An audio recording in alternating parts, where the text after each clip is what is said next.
ನಮಸ್ಕಾರ ವೀಕ್ಷಕರೇ, ನಾನು ನಿಮ್ಮ ಹೋಸ್ಟ್ ಮುನ್ನಾ ಮೊಮಿನ್. ಹೇಗಿದ್ದೀರಾ ನೀವು ವೀಕ್ಷಕರೇ? ಕರ್ನಾಟಕ ಸರ್ಕಾರ ಕರ್ನಾಟಕ ಪರೀಕ್ಷಾ ಪ್ರಾಧಿಕಾರ ವತಿಯಿಂದ MBA, MCA ಮತ್ತು MTech ಮತ್ತು MTech ಆರ್ಕಿಟೆಕ್ಚರ್ ಕೋರ್ಸ್ಗಾಗಿ ಒಂದು PGCET ಎಕ್ಸಾಮ್ಗಾಗಿ ಅರ್ಜಿಗಳನ್ನು ಕರೆದಿದ್ದಾರೆ.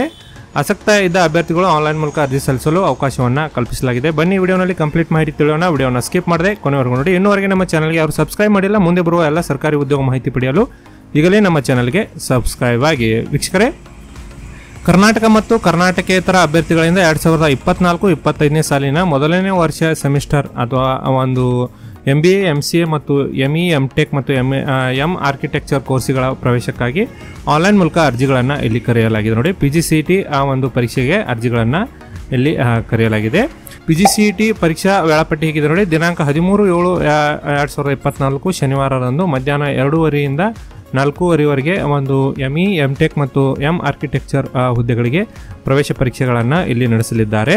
ಅದೇ ರೀತಿ 14 ಜುಲೈ 2024 ಭಾನುವಾರ ಬೆಳಗ್ಗೆ 10:30ರಿಂದ ಮಧ್ಯಾಹ್ನ 12:30ವರೆಗೆ MC ಒಂದು ಪ್ರವೇಶ ಒಂದು ಪರೀಕ್ಷೆಯನ್ನು ನಡೆಸಲಿದ್ದಾರೆ. ಒಟ್ಟು 100 ಅಂಕಗಳಿಗೆ ಇಲ್ಲಿ ಒಂದು ಪರೀಕ್ಷೆಗಳನ್ನು ಇಲ್ಲಿ ನಡೆಸಲಿದ್ದಾರೆ. ಮತ್ತು ದಿನಾಂಕ 14/7/2024 ಮಧ್ಯಾಹ್ನ 2:30ರಿಂದ 4:30ವರೆಗೆ MBA ಒಂದು ಕೋರ್ಸಿಗಾಗಿ ಒಂದು ಪ್ರವೇಶ ಪರೀಕ್ಷೆಗಳನ್ನು ಇಲ್ಲಿ ನಡೆಸಲಿದ್ದಾರೆ. ನೋಡಿ, ಆಸಕ್ತಿ ಇದ್ದ ಅಭ್ಯರ್ಥಿಗಳು ಒಂದು ಕರ್ನಾಟಕ ಒಂದು KE ವೆಬ್ಸೈಟ್ ಮೂಲಕ ಅಭ್ಯರ್ಥಿಗಳು ಈ ಒಂದು ವೆಬ್ಸೈಟ್ ಮೂಲಕ ರಿಜಿಸ್ಟ್ರೇಷನ್ಗಳನ್ನು ಮಾಡಿಕೊಂಡು ಈ ಪರೀಕ್ಷೆಗೆ ಇಲ್ಲಿ ಹಾಜರಾಗಬಹುದು.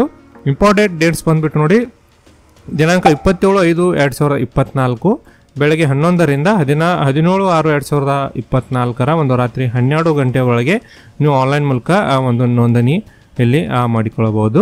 ರಿಜಿಸ್ಟ್ರೇಷನ್ ಮಾಡಿದ ಅಭ್ಯರ್ಥಿಗಳು ನೋಡಿ 18/6/2024 ಒಳಗೆ ಸಂಜೆ 6 ಗಂಟೆ ಒಳಗೆ ಶುಲ್ಕ ಪಾವತಿಸಲು ಕೂಡ ಇಲ್ಲಿ ಅವಕಾಶವನ್ನು ಕಲ್ಪಿಸಲಾಗಿದೆ. ಅಂದರೆ 27ನೇ ತಾರೀಕು PGCET ಎಕ್ಸಾಮಿನೇಷನ್ ರಿಜಿಸ್ಟ್ರೇಷನ್ ಪ್ರಕ್ರಿಯೆಯಲ್ಲಿ ಪ್ರಾರಂಭವಾಗಲಿದೆ.